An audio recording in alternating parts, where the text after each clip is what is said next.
Hey there, how we doing? Today we're taking a look at the Seiko Blue GMT Alpinist. So continuing Seiko's newfound love of slapping GMTs on all kinds of watches, we are taking a look at the Seiko GMT Alpinist, which I do gotta admit does look pretty cool. And let's take a look at it in real life.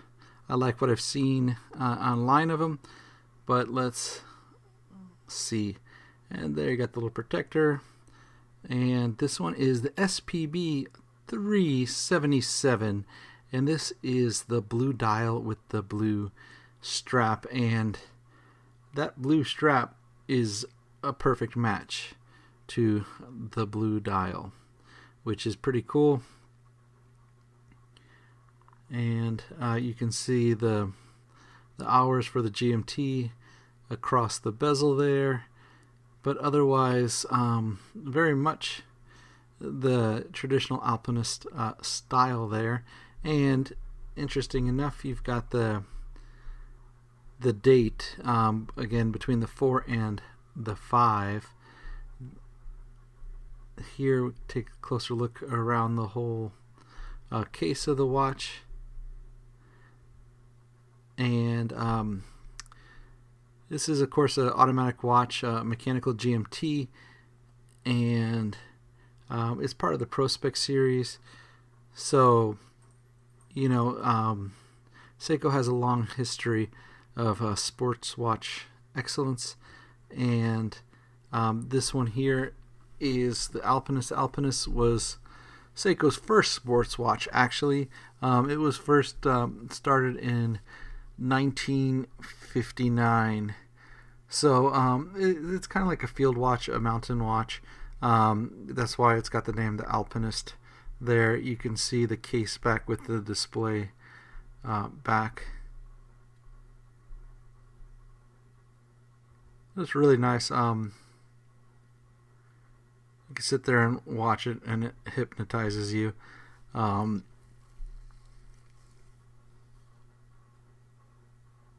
This one here is one of 3 that are coming out this year at the end of 2023, and this is the new GMT version. Like I said, they just did the GMT with the 68 reissue for the summer, and now we got the Alpinist getting the GMT treatment.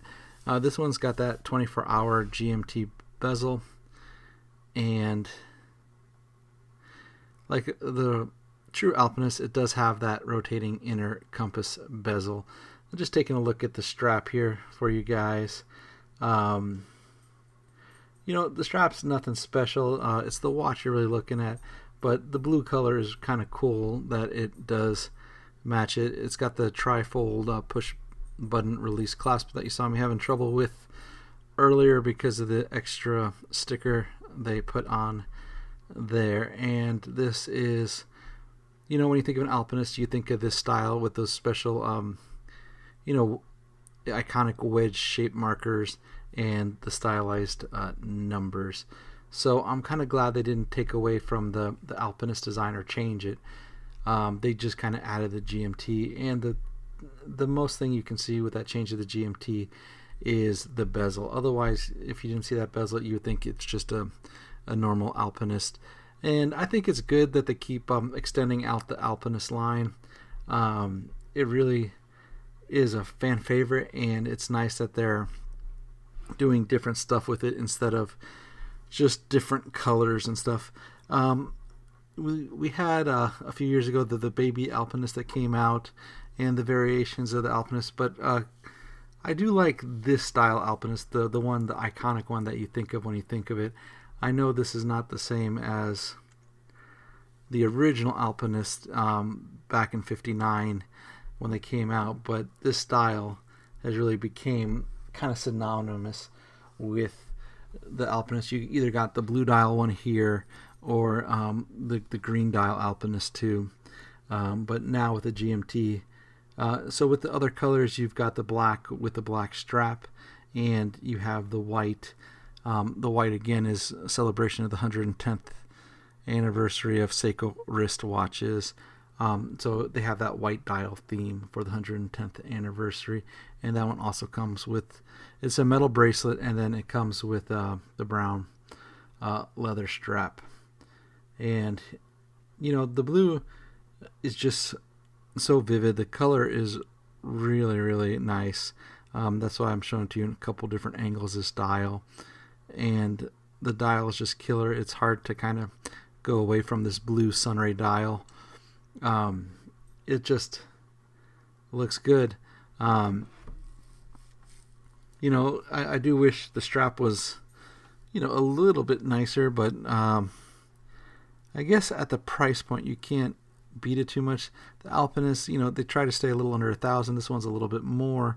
This one's $1,150. So because a GMT, mechanical GMT costs a little bit more to set up and stuff, so that's why you got it reflected here in the cost of the watch. And on the dial, I keep covering it up, but you've got the date between the 4 and the 5, like I was saying earlier. I guess none of my angles really had it showing there, but it's a little circle that kind of shows you the dial on there. Real subtle. It's hard to kind of see it if it's pretty small, but then it doesn't kind of take away from the design either. So it's real subtle, and I think that's a good thing that they're trying to keep the vision of the Alpinist here when they're trying to throw in the GMT and everything with it. Here you can see it on my wrist. My wrist is about a 7.5 inch wrist. This is actually, I know it's kind of off topic, but it's actually 200 meters water resistance. So, that's a good water resistance for a watch that's not a dive watch, really. So the Alpinist is kind of like a good all-around watch. And it has that rotating inner compass bezel.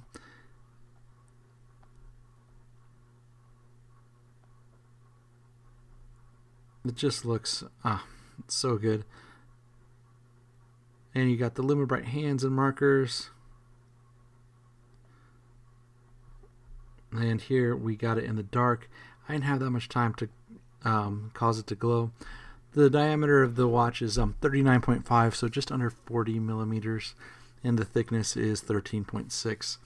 The movement in this is the 6R54, and it gives you about a 72-hour power reserve, so that's kind of nice to get those extra hours of power reserve.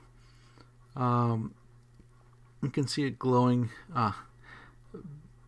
barely here. The lume's better in real life. The video is not capturing it, I guess, because I didn't have it charging enough. I kind of just got the box and got excited and like, let's do this video, let's get this going, because I was pretty excited to see the GMT Alpinist. So this model is SPB377. I'd like to take the time to thank you all for watching my video. I truly appreciate it, and have a good one.